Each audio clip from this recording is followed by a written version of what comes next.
Black on the track. Yeah, bitch, I'm him. Check the drill. Bitch,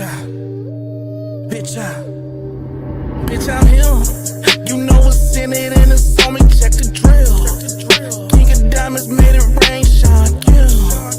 30 pointers far from shady, bet they glim. Both pockets on swell, I hit the gym. You know what's in it and it's on me. Check the drill. King of diamonds made it rain, shine, yeah. 30 pointers far from shady, bet they glim. Pockets on swell, bitch, I slow roll like Philip Bang. Sing to him like T-Pain. Surfs up the pinky ring. 5-piece on a Cardiff frame. Slow roll like Philip Bang. Sing to him like T-Pain. Surfs up the pinky ring. 5-piece on a Cardiff frame. Yo, bitch, she be always where I'm at. Like I give a fuck. Put some pressure, make you mad. That's what happens when you like a bitch. Grew up without a dad. Now she call me daddy cause she love the way I fucking mag. Yeah, she sitting over at my motherfucking trap, talking in my ear like, baby, yeah, you know I'm about to crack. What up? Yo, shout out to C5 once again in Diallo Band. Bitch, I'm him. What up, gentlemen? We back. Another episode 6, season 6.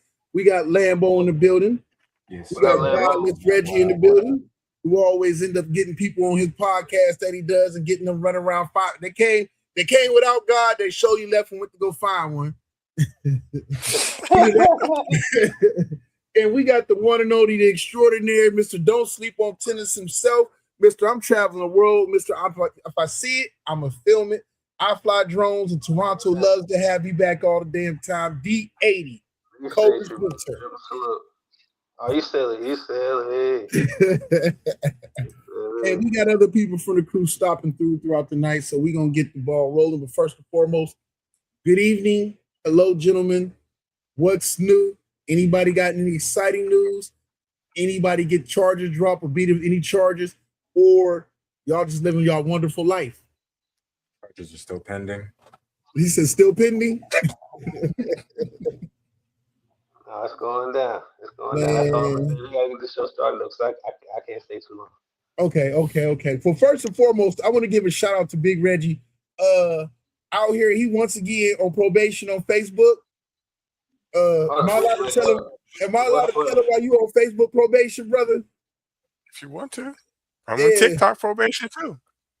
Damn. Wow, I just saw you. TikTok is a little bit different, so I can't have any multi-guests on my fucking panel. But that don't got nothing to do with me. That's because of shit that other people was doing. But yeah, you can tell me you want to. Yeah, he on Facebook probation because him and the dude was going back and forth, and he told this dude he sold his mom meth.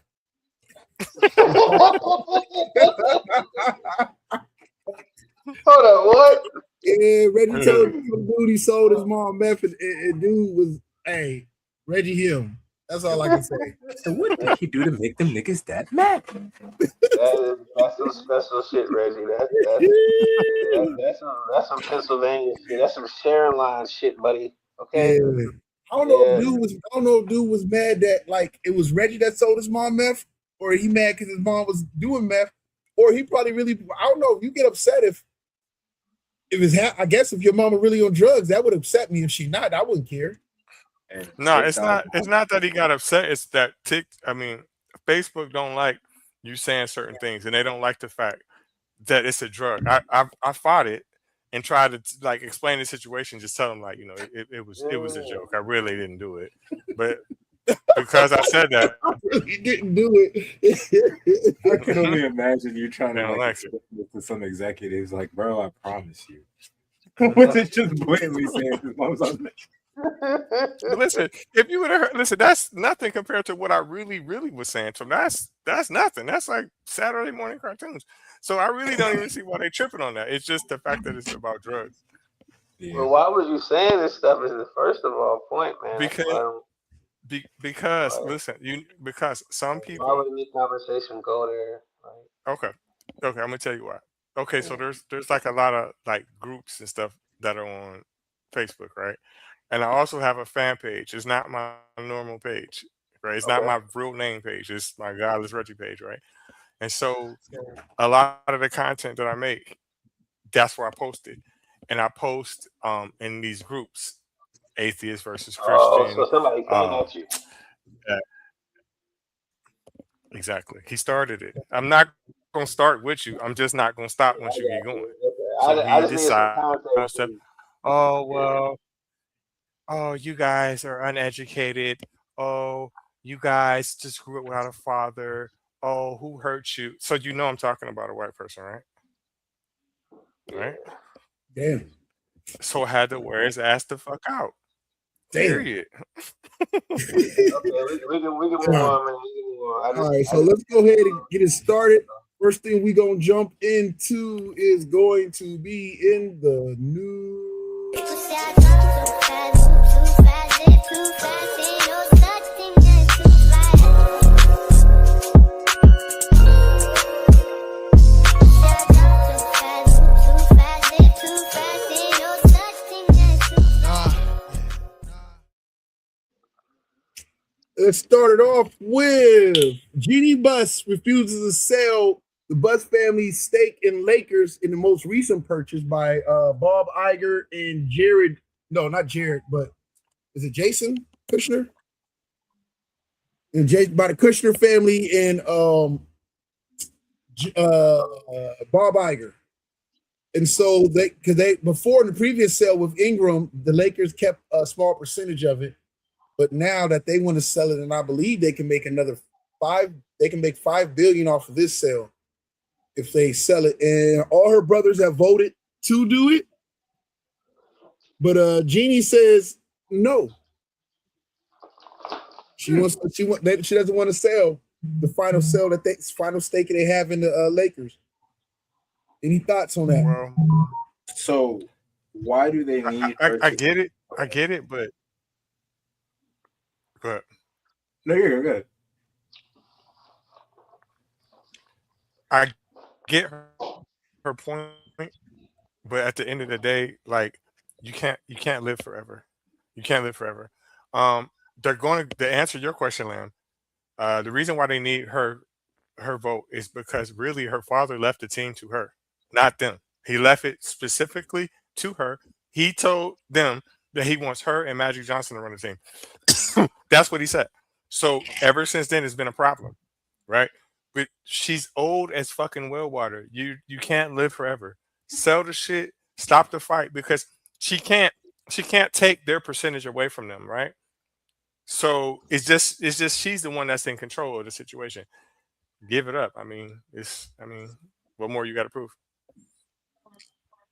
It's interesting because when the report first came out, that Shams reported that she was part of that sale, right? Y'all remember that? And then she came out and refuted that she was a part of it. And as of right now, as it stands,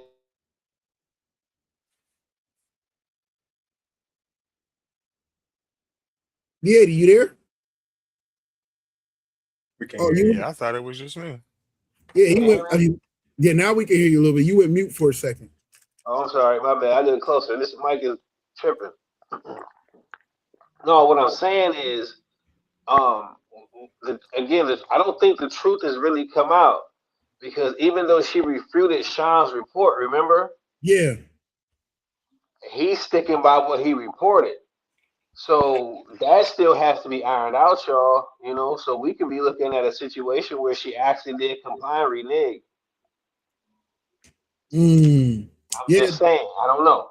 Yeah, they were saying on ESPN, I was listening earlier, that so what it is that when they did the previous sale, that was cool. But now the family is using the second sale with Ingram. I mean, from Ingram to the two individuals buying Iger and Kushner, that allows them. What Jeannie has control of now is she's the executor or the lead person on the family estate or trust. She's the lead person on the family trust. Wow. And so even though they all voted, when they went to go do a vote, she just cast no vote. There was no vote. She didn't vote at all. So it was like 5-0 to do the sale. And so she's fighting it. And now the brothers are saying basically that the first sale was one thing, but the second sale that was agreed upon triggers a whole number of different thing that should circumvent the her being in whatever case over the executor, the lead person over the trust. Sound like some shady shit. Yeah. So hey, it's I don't know. But so props to them, kudos to them. I hope they figured out. Maybe they will, maybe they won't. Next up, what the hell is the next one? Oh, sorry. Next up, Angel Reese versus. Let me zoom in for y'all. Aja. You know what? I've been out the loop. What is this? Asia Wilson. Asia Wilson. Asia Wilson. Asia Wilson. Asia. Like the continent. Asia. Asia Wilson versus Angel Reese. Oh, touchdown. That was a big boy touchdown. Texans went in. Oh, my bad. Okay, back to the story. Okay, so what is this about? I just seen it was kind of whatever case, even in our group and online. And I still this is Reggie's fault. I let him go in. Reggie froze. The other day they played in Angel Reese and her team, the Dream. They whooped off in the Aces ass. I really don't know what's up with Vegas. I've been seeing them get their ass whooped lately. Like, okay, last week when I seen them get their ass whooped, they was on a long road trip. I'll give them that. But the last few suspect, very suspect. But to get back to the point, Angel had a good game against her. She was fouling the fuck out of her. I'm not gonna lie. Angel had 5 fouls, and probably every last one of them was against Asia Wilson. But I mean, they won the game. I don't really think they're so much comparable, all like that. But because Asia is definitely a better player than her, way more complete. But Angel Reese is getting a lot better, and like I said, I like her game. I appreciate you bringing it up because we don't really talk WNBA basketball player to player. You know what I'm saying? We always talk about the controversial shit. You know what I'm saying? Oh, we'll do that too. Spoke too soon. But no, what I'm trying to say is it's good to actually talk about this stuff because I be watching, but I don't be watching because Anyway, but how I feel about it is I look at it as the Jordan effect. Like I'm getting everybody's best every night, and really all I'm trying to do is preserve a level of wins and energy until I get to what? The playoffs. Mm-hmm. Once I get to the playoffs, then that's when you see a different level of, because I'm experienced, I'm a champion, I've won at every level I've been at, and I've done this before. So your time against me is that's your moment, that's your click, that's your highlights, that's your Reggie go get a moment. Okay, I'll give you that. But at the end of the day, you're gonna go back to Atlanta and be on a photo shoot, and I'm gonna be on TV winning trophies. Damn. I don't know, bro. Well, I get it. I mean, that's what a lot of good teams do, especially if they got a history either of winning or they know they got a veteran team. They'll kind of coast through the season. Exactly. And that is, we've seen this movie before. Patty Mahomes, Chicago Bulls, Cleveland Cavaliers ever played on. Yeah, and so I remember that because the Cavs had that real veteran team during that one season. I think it was maybe LeBron's last season or the season before. The one they had D Wade and all them, right? Oh, D Wade, D Rose. And it was just like you watched it and you was like, yo, like these dudes are in coast mode already. And it's you can't start off the season in coast mode. Get it. Well, Shaq used to start off this season out of shape and work himself into shape by mid-season and then being pro shape by postseason. So, but wait a minute.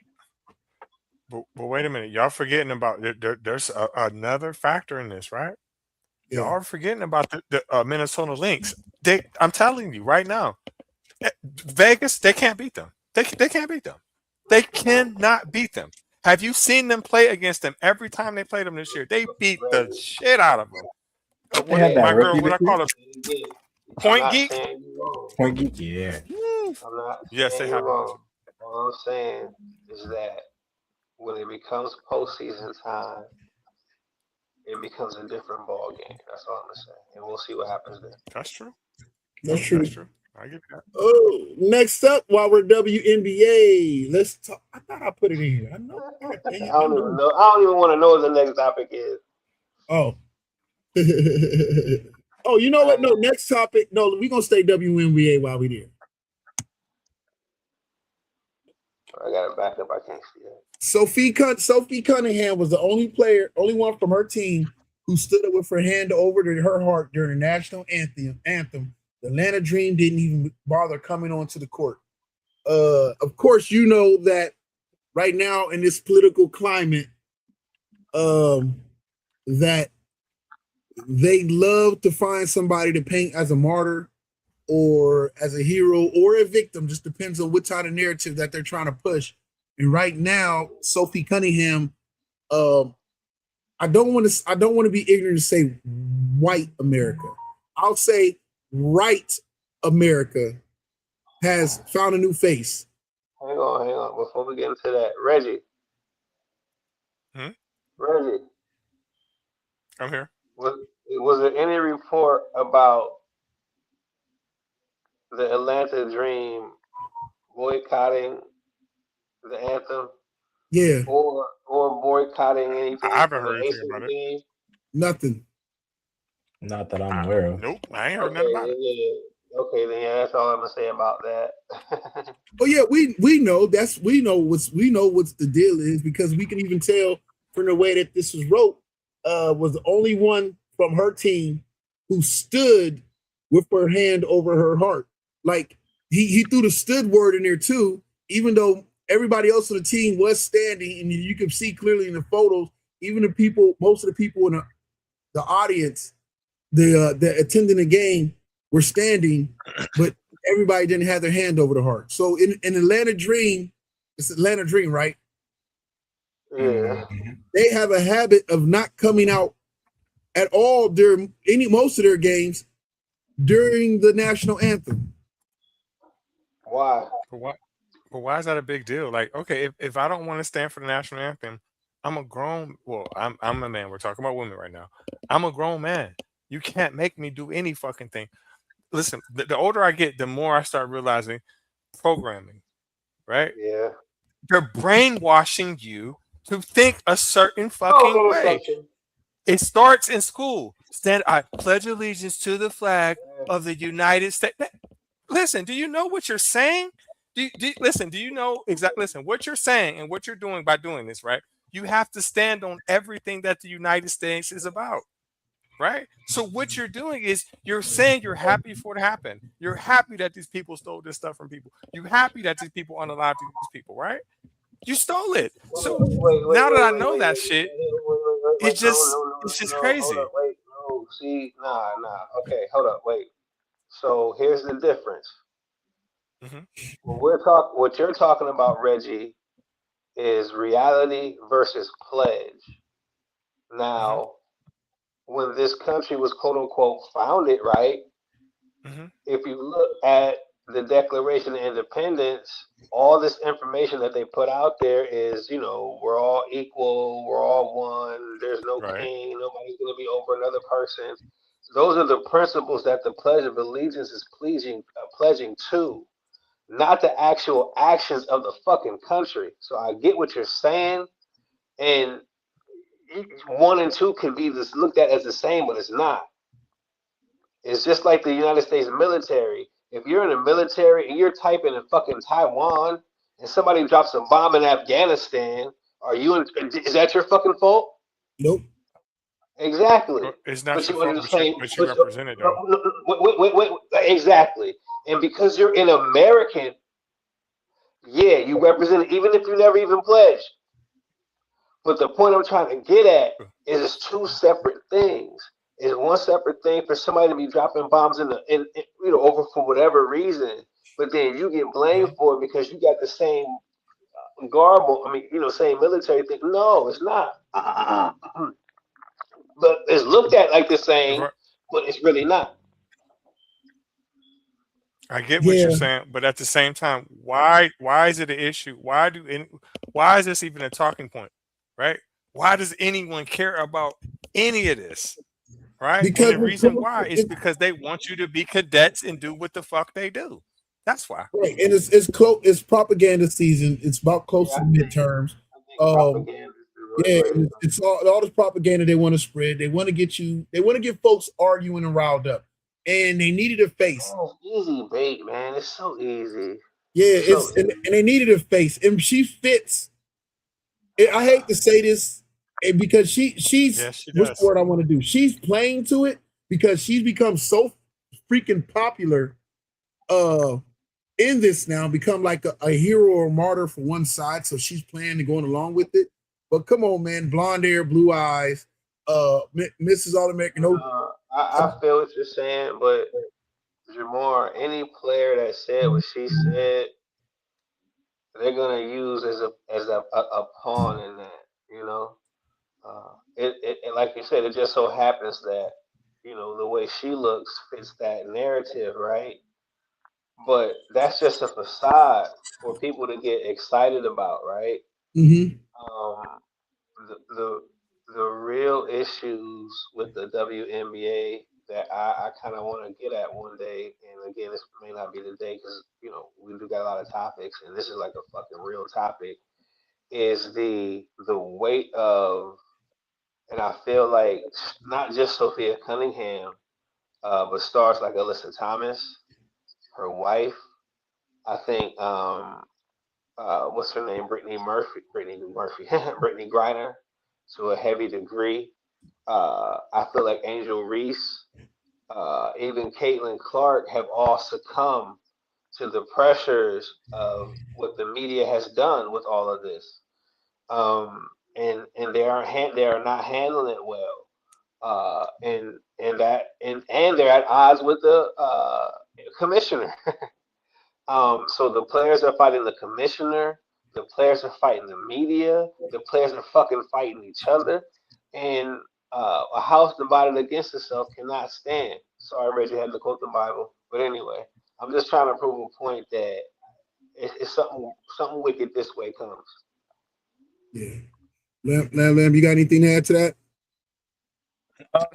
No, I feel like it's just currently the kind of climate we're at politically. You see how much they're trying to turn, a lot of, or not a lot of political, but they're definitely trying to force a whole division, race-wise especially. So, I feel like any way that they can kind of get that to reach us is they're going to try to push that narrative, especially heavily. Like Reggie said, it's your choice what you want to do at the national anthem. I mean, it's just like going back to, what's his name, Kaepernick. It's been a big thing since then. People taking a knee or not doing anything to the anthem. It is your choice. You can stand for what you want to believe in, and I feel like that's something that should be respected. People are going to feel away, but at the end of the day, it's still your choice, and it really doesn't matter. It's not their life. Yeah, I don't know. I feel like there's a lot bigger things in the world that should be talked about, not talking about us, obviously. I mean, we're on a sports podcast, for God's sake. Obviously, we're going to talk about this. But there's more pressing things going on in the world that could be. Yeah, I feel like they're just trying to, use little things like, oh, that definitely fits right now, so we can use that. And it'll definitely, it got our attention to talk about it. It definitely got the attention, only in a sense of, because I just feel or notice the propaganda play. They tried it and it didn't get a big enough response. Well, it got a decent response when she did the whole transgender thing. When people just were conversing about the guy from France or the woman from France, that trans athlete from France, and that whole thing, and then Sophia Cunningham kind of blew up from then. And now there's just one more thing to try to push this narrative. Again, WNBA seems to eat a lot the more they stay in the news. And a lot of time it's been more about the controversy, like you said, at odds with the owners, the girls, whatever case. And it just feels like right now that negative press for the WNBA has been the biggest press It's never for the WNBA positive. right now. Like, it's never anything positive. Like, if you ever hear anything about WNBA positive, it's here and there, but like big news, it's always something like it's got to be a beef they're pushing, or it's never like, when's the last time you heard a really big story about the WNBA aside from Caitlin Clark, setting some type of record or something positive where they're talking about some blockade or some, they're talking about something a player could do this season potentially to make history. Like, it's just everything's being, like you said, propaganda, just to focus on the negative. But I don't know, do you think that this is also boosting viewership to also, kind of help them? I think it's if it's a boost, it's a temporary boost. I think it also creates what reality TV creates. Eventually, there's a temporary boost, and then there's a hard crash because eventually the people get tired of it and they move on, and they just don't want to be continued to see the drama of it. At least when we were, even with the Caitlin Clark drama and the Angel Reese drama, it was centered around their play. It's still centered somewhat around the play on the court and about the matchups. And so we were tuning in to see both of these players go out there and whoop ass. But now it's about everything not on the court, everything surrounding the off the court, the reality show versus the actual. It is a reality show if you think about it. Like, you can have a reality show and people are doing. We don't see what these people do for work or what they're trying to work on. We just see everything, the drama, and everything outside of it, and that's what it is. So moving on, because I know we on the time limit restraints and everything, because it's going to be me and Lamb. But let's go to next. Do we really want to see Joshua again? Man, look, I know how you feel about him. Okay, you made that very clear over the years. I even reached out to Jamar. Yeah, I'm listening. I even reached out to T. What? I was tempted to hit her up about this. Yeah, to get her opinion on the fight. And from what her plugs tell her is that this is still just rumor. Like, there's no actual contract for them to really fight in place at all. So what we're seeing, maybe smoke and mirrors to get us excited to maybe see if there should be a fight. I don't know. But that's what she's saying to me. Oh, wow. Well, I mean, Tia is a boxing insider, so shout out to Tia. I figured she just didn't know. I don't know. Man. Shout out to Tia. Yeah, shouts out to T. She doing a damn thing. But yeah, I reached out to her because, again, this is something that 5 or 6 years ago I would have loved to see. I would have paid pay-per-view to see. But today, I still love Anthony Joshua, but man, I don't want to see this.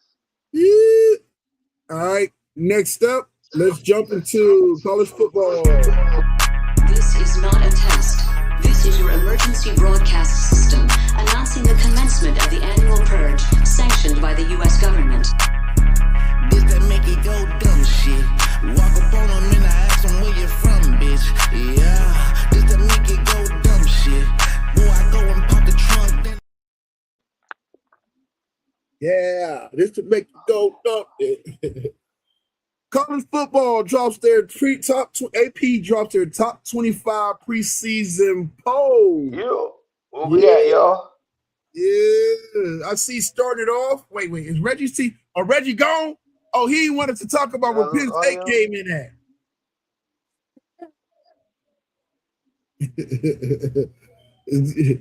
We're starting off at, I don't know, maybe I should go let's go from the pause, from the 25 down. At 25, we have Missouri. At 24, we have Louisville, which I don't have no problem with that. Houston at 23. Iowa comes in at 22. Utah at 21. Tennessee at 20. 19, SMU. 18. How about them? Wait, how the hell they had that whack-ass season that they just had and come in at 18 this season? We're talking about Penn. Yeah, Penn State. What the hell? And then on top of that, 17 Washington, 16 Michigan, and they had a whack ass season. How does that happen?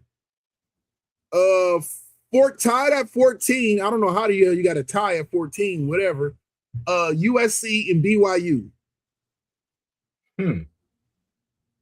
Okay. Yeah, I don't know how the hell we got a tie at 14. But yeah, 14 is USC and BYU. 13 is Bama. All respect due to Texas Tech. I'm okay with that. LSU at 11. 10 Oklahoma. 9 Ole Miss. 8 Texas A. Wait, how the hell Texas A&M come in at 8? 7 Miami. I'm cool with that. 6 Indiana. A little bit of disrespect, but I guess whatever, they're used to it. Number 5 Texas. Number 4 Notre Dame. 3 Georgia. 2 Oregon. And number 1 Brutus and the Buckeyes. Yep. Well, I don't know where Turan at, but you know, it's all good. Yeah, he skipped out. Him and DJ went to the same sun tanning clinic place. They spent quality time. Yo, my only issue is that how maybe is Michigan and Penn State. Michigan at 18, Michigan at 16 and Penn State at 18. I don't even know how the hell Penn State should be ranked. You got Oregon at number 2? Yeah.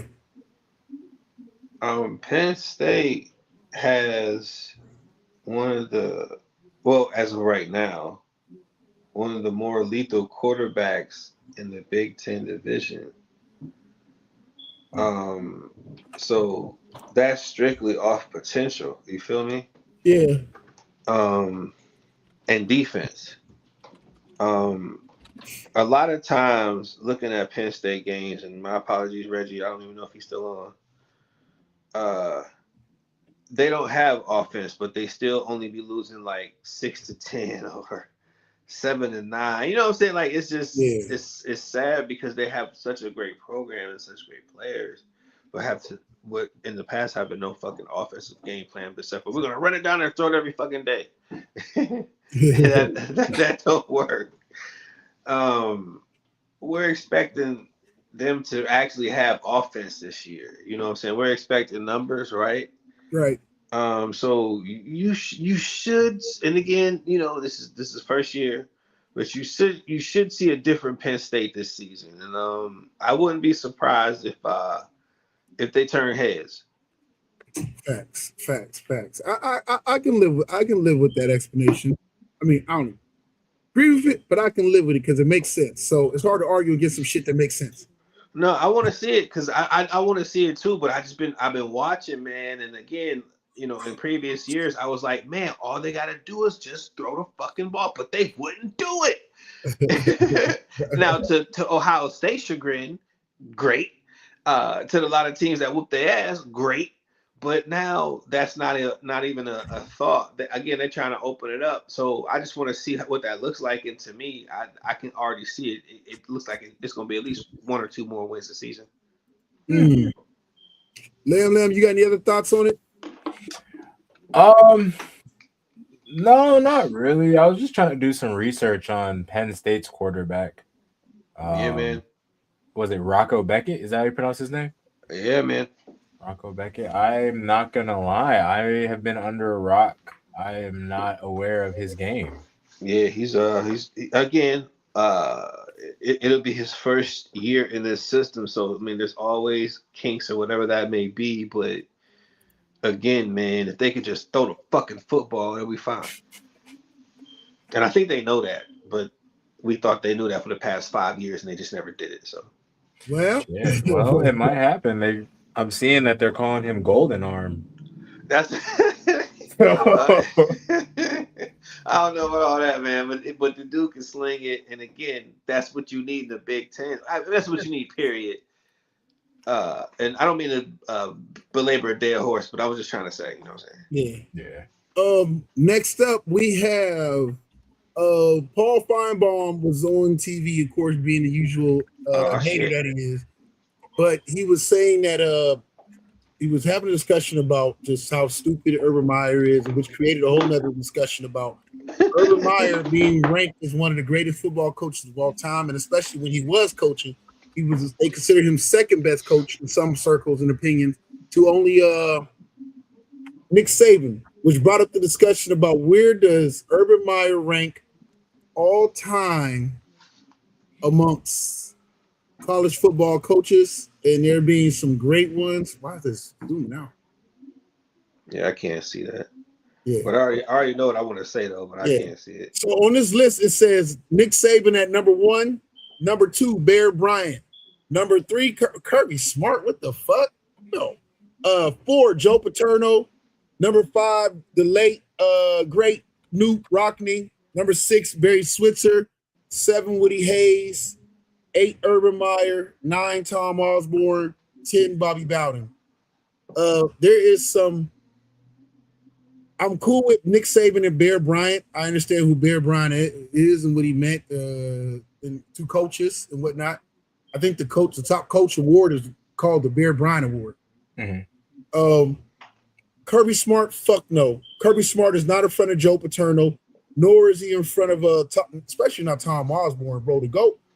Can we say something about a coach, even if it was back in them days, having Nebraska consecutively a winning program and playing for national championships and going through them Scott Frost and I can't think of the brother's name of that won a Heisman, but you got Scott Frost and you got Tommy Frazier and you have all these. The dude got drafted by the Giants.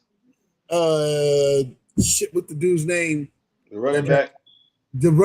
All them running backs they had, Amon Green, and then they had what's the one dude that was crazy as hell, ended up robbing people. But he was sweet as hell. Sweet as hell, bro. He was dope. He just always was in jail. But so forth and so on. And then you got Bobby Bowden. I don't even put Kirby Smart in front of Urban Meyer. And Barry Switzer was a legend. And then of course you give it to Woody Hayes. And I could have sworn he's not respected by, but you got to give props to Lloyd Carr from Michigan. Okay. Yeah, I mean, I don't root for Michigan. I don't give about Michigan, but I'm not going to discount what I knew and grew up watching Michigan and how competitive they was. So, Lamb, man, I don't know. You might want to go first because I don't know, man. I got something to say, but I don't think it's a nice thing to say.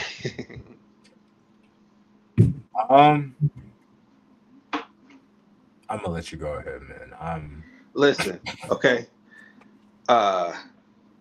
Jamar, I hear you. I really do.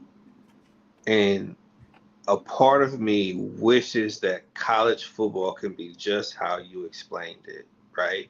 Mm-hmm.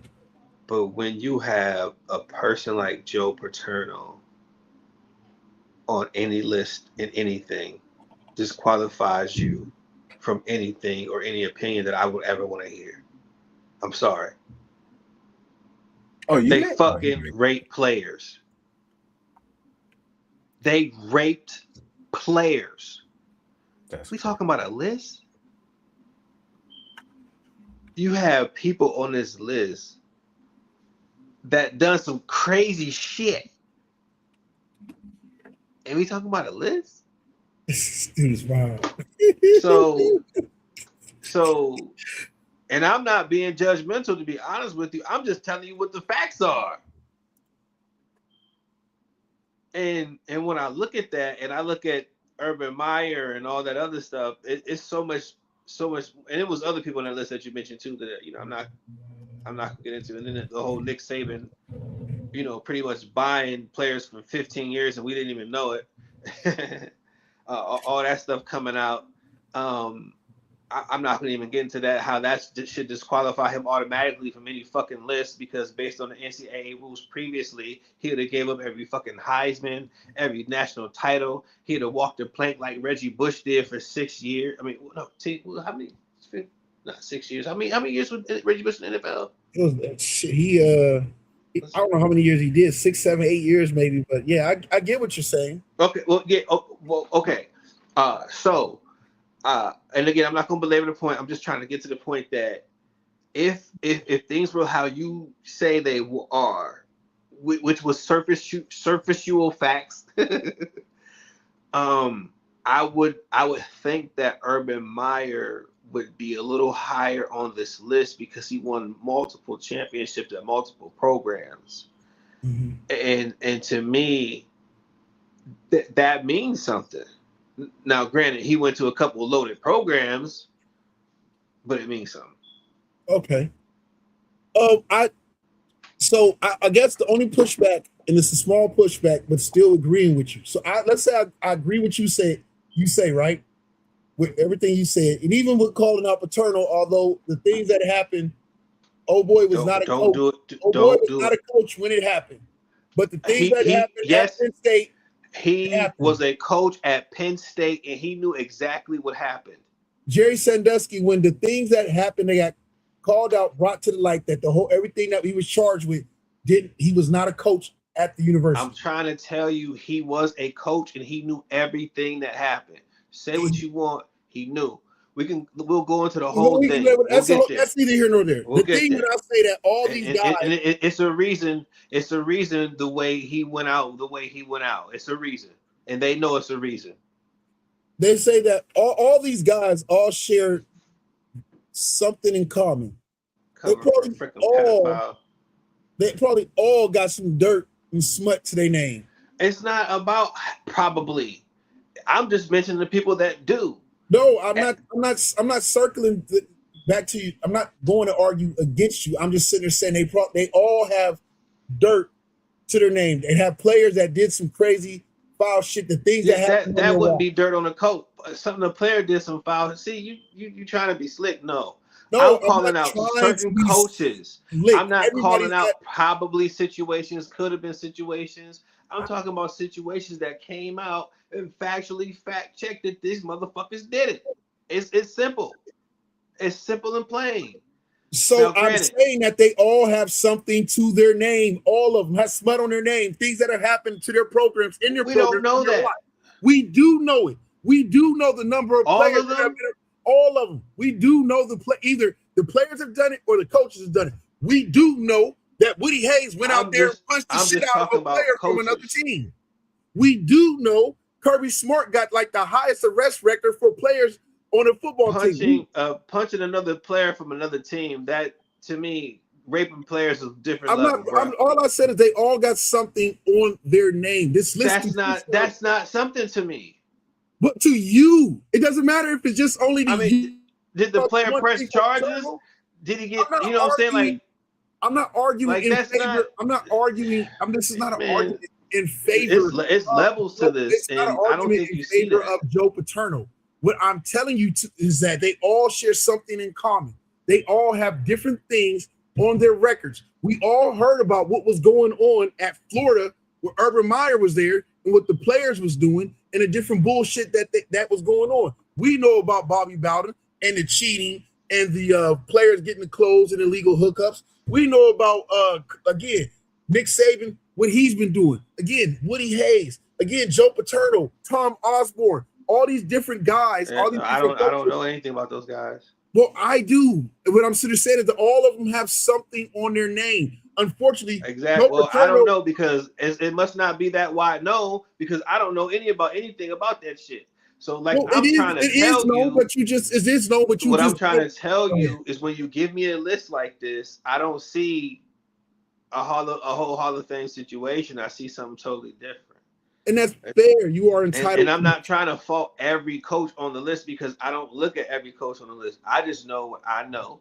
And I know, I look at that list like, okay, yeah, nah, I'm disqualifying it. But again, on the surface, you can disqualify him, yes. On the surface, if we talk about it, Yeah, I agree with you. I think it's a cool list, but at the same time, I would just put Urban Meyer a little higher. It's not. This is not even my personal list. This is just a list that was come up by a thing, and this is what they put at the top 10 coaches. I didn't like the order of it on from a surface of just speaking football only, X's and O's, the wins and losses. Because, like I said, if we go into everything else, none of these guys probably deserve to be on this fucking list because they all cheated at some point, whatever case or fashion. If we go digging into every one of them, one has a situation that stands out above all else. But I do advise you to go back and look at that history, because when they caught Jerry Sandusky, and for what he got themed for, he was no longer a coach. He worked at the university, but he wasn't a coach. And when it was reported, Joe Paterno went to his bosses, and it was about, but what's the name? Sandusky didn't work for him. It just wanted to not try to cover. I'm not trying to think. I'm gonna let you put the rope out there. We'll talk about it. Okay. Because you want to cover for a pedophile. I'm not gonna let you do it. Oh, now you want to sit this self-cover. Oh, so you gonna take your shirt off to think, okay, yeah, so I got my muscles out, I can talk about pedophile shit. No, nigga. I'm gonna expose it, man. I'm trying to told you. Hey, man, I just want you to know when you talk to me like that, my nipple got hard. So thank you. That's gross. I know. Next up, we got players can return. Players can return. Reggie should have definitely been here for this. Players can return to go from NFL training camp back to college if they see fit, and after a judge gave them it's not a stay. What is it when they go against is it a stay against the NCAA? I don't know what the actual rule is, so I can't really tell you, but I don't know if it's an overruling or if it's I don't really know. But I'll tell you this. I don't really know what's going to happen, but college football, and this is really not an NFL problem, college football is going to really have a problem, because when you have fresh talent coming in that you're paying NILs for, right? Mm-hmm. But then you got talent coming back that couldn't get in for whatever reason, but most colleges aren't going to be clamoring for those guys back. But it's going to start a bottleneck, because it's going to be really hard to tell who's who. But then, man, who's going to pay for these guys? It's just a fucking mess. Somebody's always willing to pay. No, that's not what I meant. Like, if it's, never mind. I don't even want to go there. It takes away from your incoming threat. When you got guys who can go, and now because they're awarded a 5th-year eligibility, it's only so much playing time on the field. And it's only so right. And if you got a a high school phenom coming out, but you could have been a phenom coming back. Right. I mean, I don't know. I don't know. It just puts more sharks in the water where they really shouldn't be in. That's how I feel about it. I agree. It just kind of, I think it's unfair, especially to the people who are like trying to, come up and make it to the league. Like, you already had your time. I'm not saying you already had your time. No, you did. You had your time. You went to the league, and now you want to come back because the league you're not ready. And I feel like that's still unfair. And especially if it's something you got to go see a judge about, at that point, I feel like you just got to let it go. Like, you got to let that go, bro. A 5th year of eligibility is crazy, especially it's college football. What are you coming back for? If you graduated, what are you coming back for? They want that 5th year. You're not a student athlete anymore. You're just an athlete. At this point, we're no longer a college football team. This is just another football team. So it kind of defeats the whole purpose. Yeah. Man, it's deep. Money, man. Money.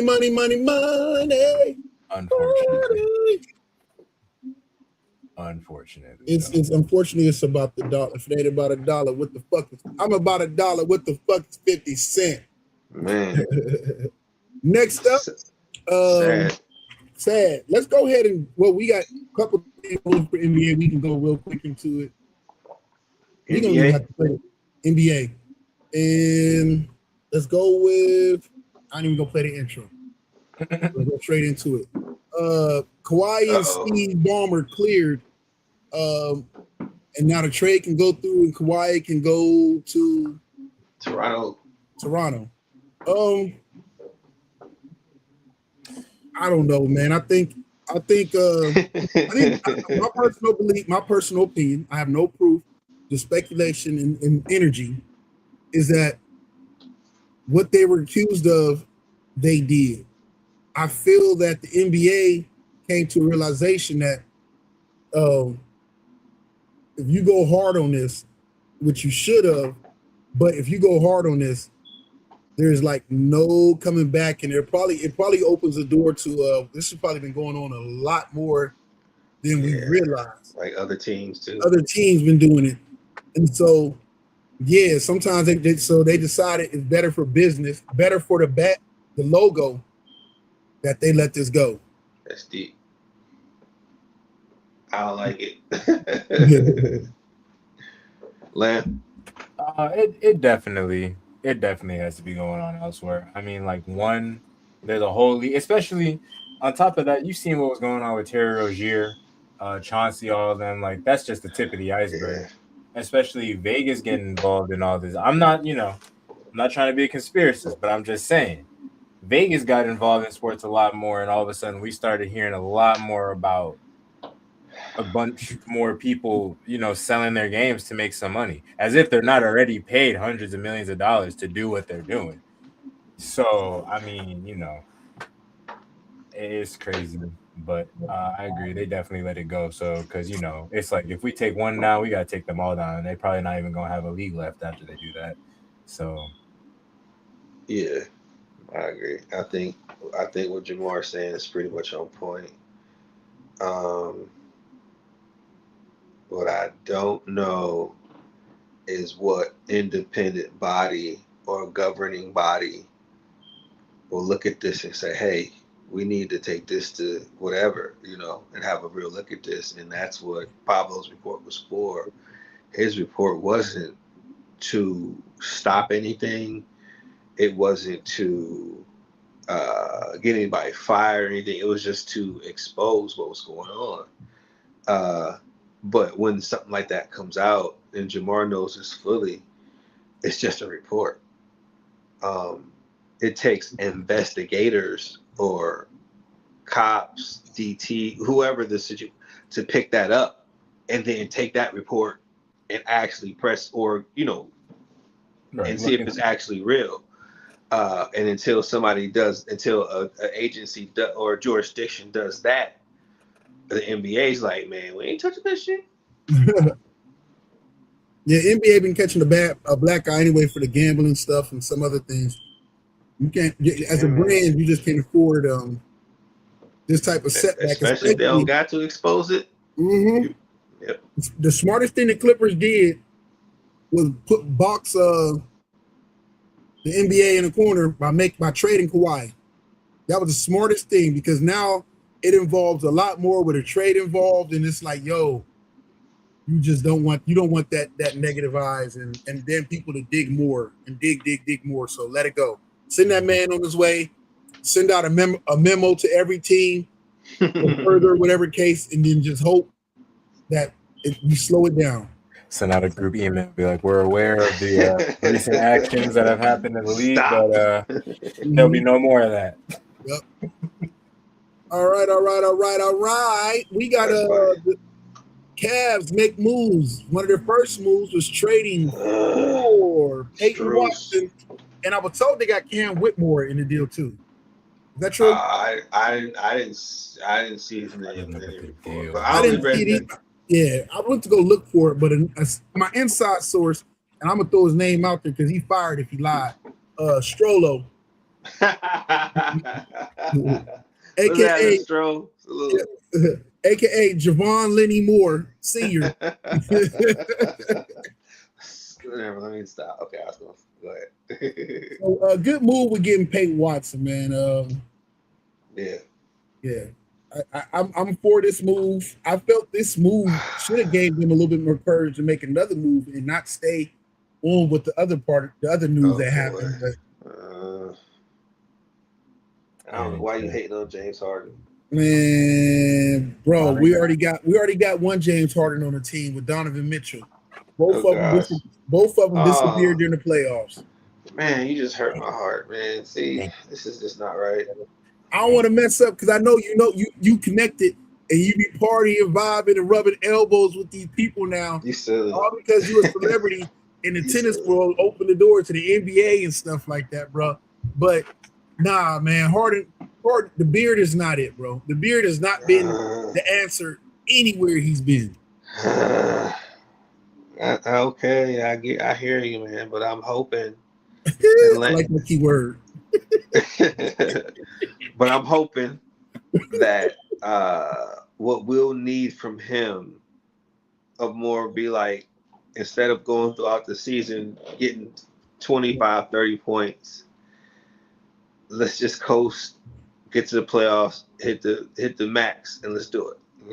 And I think he's finally learned how to do that. So I'll lean on that because I ain't got shit else to lead on.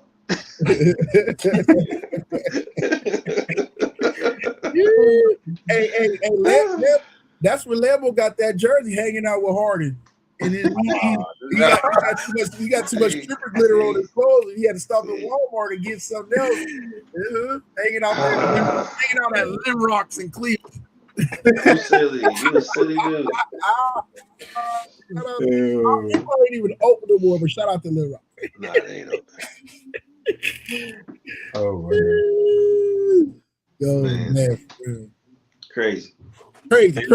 Crazy. But also, along with that, so Lambo can speak on both. As soon as I get my mouse to stop tripping. James Harden inks to a new 3-year, $97 million deal. Why? Cha-ching. Why? Give me my money. Why? Oh my God. So I'm gonna leave this to the man who knows all good things and bad things. James Harden, Lambo. How did he finesse the Cavs out of $97 million, bro? I don't know how the hell he did this shit. I didn't even know they had $97 million to give him. What the fuck? You see the roster already? Oh my God. So for this to be a good thing, he has to, and I mean has to, pull through in playoff time. He cannot pull a fat suit. He cannot, he can't do all that BS he was doing prior. Especially if they're getting him some, not him, but if they're getting some pieces to play along with him. It could work. I am not gonna lie, I didn't really look and see how Peyton Watson has played in the previous season with with the Nuggets. With the Nuggets. So he balled out. Everybody wanted him. Milwaukee wanted him bad. They were trying to get him for a while. Pretty bad. I do remember that. I do remember we were trying to get him. I mean, at this point though, I kind of stopped following news for the Bucks, considering like it's full rebuild. I'll catch up with y'all maybe later on next year. It's cool. I'm gonna let y'all rock for right now. Damn, 14 points last season, which is an increase because he's been in the league 4 seasons now, and he's gone from 3 points his first season, 6, damn near 7 points second season, 8 points third season, and went up to 14 points off of 29 minutes, about 50%. Shooting 41% from 3, 73%. He's a bigger Darius Garland. Bruh, you're right. Oh my God. That's all. Yeah. I mean, he'll be cool off he's cool off the bench. Yeah. For this to also be good though, Harden's gonna have to stay healthy. If he gets paid all this money, he just goes out how he's been, previous seasons where he'll be out half the damn season or in and out every other game, and he damn near when he isn't, he ain't making no impact. He can't be like how he was on the Clippers. Oh, he's 6'8"? You said what? He's 6'8"? I believe so. Yeah, they got him at 6'8". Watson? Yeah, Watson 6'8". He's 6'8" and only averaging. No, he wasn't starting. Well, I was looking at his rebound. I know he wasn't starting. I know he's coming off the bench. So no, that's good. 6 for not starting, 4 boards. I would like to see his assists up a little bit, but 1.1 blocks. That's pretty good. He's been consistent with that. Almost average still. So I think he's a good role. I just think he's an above average to maybe call him a good role player. Okay. But he's still trajectory, and that's what that situation is. That's what that is. They're looking at his upside, you know. Yeah, he might have looked nice in Milwaukee. How y'all let that one go, Lambo? Honestly, I couldn't tell you, man. I don't know who we're chasing at this point. We got Hero, so we going to the chip. It's going down. All right, yo. So let's move right along. D80, you got anything you want to add to this whole deal or no? Well, I will say this. I don't feel how you feel, but I feel how you feel. Okay? Mm-hmm. Again, I feel that they're putting pieces in place to leverage the scoring and put people in the place that can get the ball out of James Harden's hands and let the offense continue to run, because that's the issue. And I believe that's what they're doing and are trying to do. So I don't think that they're done. This is going to be point guard you at the end of the day, because you're going to have major piece of people on this team that are going to be using that, what's the word I'm looking for? Ball dominant. Yeah. Because James Harden's normally that guy, but that has to change. Like you just cannot be that kind of a player and still think you're going to be productive and win a championship. It's just not going to happen. So I'm just hoping he can transition to that role and will be successful. All right. Next up, last but not least. I hope. Explain.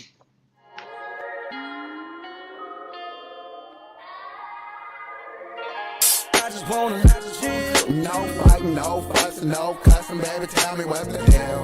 I just wanna chill. A little drink and some smoke. If you want, babe, we can pop a pill. I just wanna chill. A little kiss, a little hugging. If the grass high, I play the field. I just wanna chill. The lights low on the floor. Close your mouth, baby. Keep the lips sealed. I just wanna chill with you. Chill with me, baby. Time and place. Time, baby.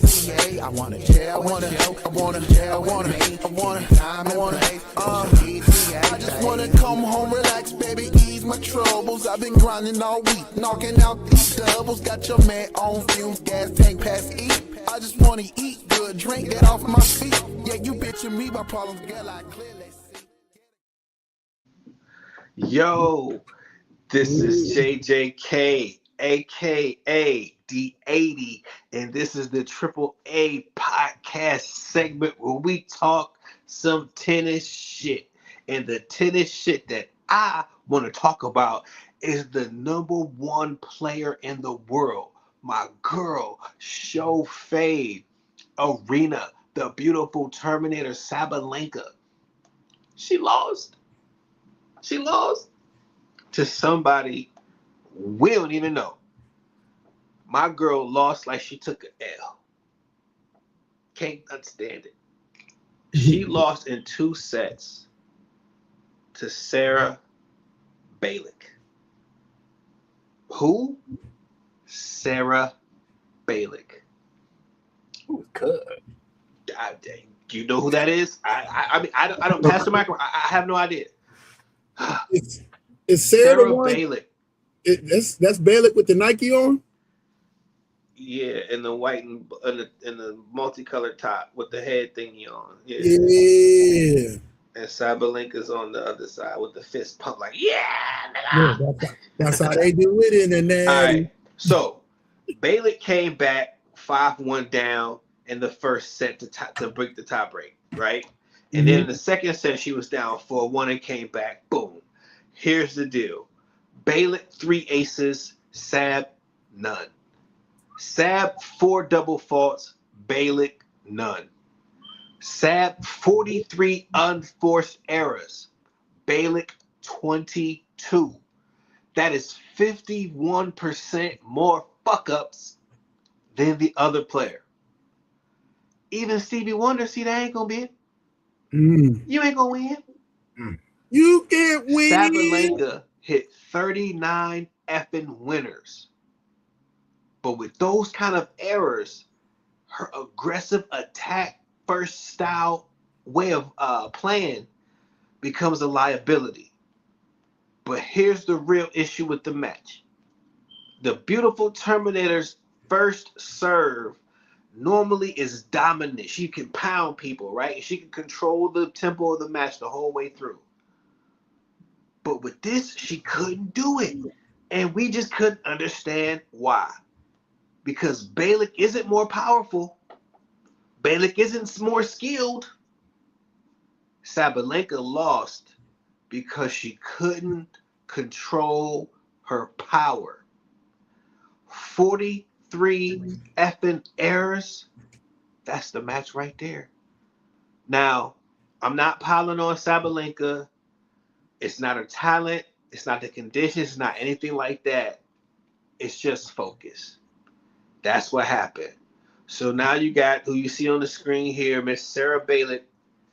She is the talk of the town, doing all kind of interviews, running around town. She can't even sleep. Her phone jumping like it done stole something. Damn. I'm telling you, she is on fire all because she beat the number 1 player. But here's the kicker. Here's my closer. Here's the fucking kicker. Because of this, the number 2 player, Alina Ex Machina Rybakina, can now become the number 1 player simply by just getting to the Cincinnati finals. And the tournament of the Cincinnati Open, which I should have mentioned in the beginning, is what's happening right now. It's a 1,000 event, which bring them out. And for right now, Sabalenka got brought out, but she's going home. And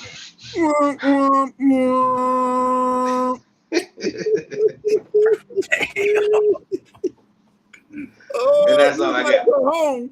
But you gotta get the hell out of here. Don't make me laugh, man. I'm hurt. That shit hurt. Oh, poor you. No, and truth be told, before I logged on, Rybakina was losing, so I'm rooting for the chick that just the beige. How you say her last name? Beylik. Beylik.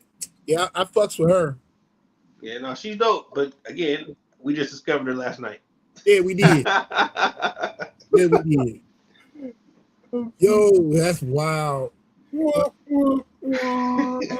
could be her. This could be her story. This is her Brady. Exactly, man. Like shit. Fuck. Damn. I had Sabalenka going all the way, so she just fucked my whole card up. But it's cool. Well, damn.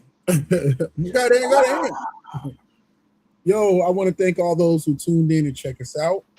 Hell yeah, salute. That's D80. That's Lamb. Shout out to Red. Shout out to Trent. Shout out to DJ. Yeah. Shout out to C5. Oh yeah, by the way, happy G-Day, C5. Happy birthday, boy. Salute. Birthday, man. Yeah. Salute. Till next week, tune in, check us out. Also be able to go ahead and make sure you like, share, and subscribe. Hell yeah, like that shit. We don't sleep on tennis. The 80 is constantly everywhere. I'm surprised he's not on the road on his way to Cincinnati. I was supposed to be. They must got the helicopter gonna take him down there. Nah, I gotta go to Philly. You gotta go to Philly? Yeah, it's going down next week, but it's weird, so I gotta figure it out. Oh man, my boy be everywhere. It's going down, man. It's just going down. God is good. That's all I can say. Make sure y'all check out Friday evenings also, 10:30 p.m. Eastern Standard Time. Bucket Naked Podcast. Naked. It Y'all goes nasty down. ass niggas. Nasty ass Check us out. I'll be there. CL be there. Kiki will be there. Adrian will be there. Salute. So check that. Check me and the posse out. Miguel might be there. Who knows? But yo, appreciate y'all. God bless y'all and good night. Good night. Yeah.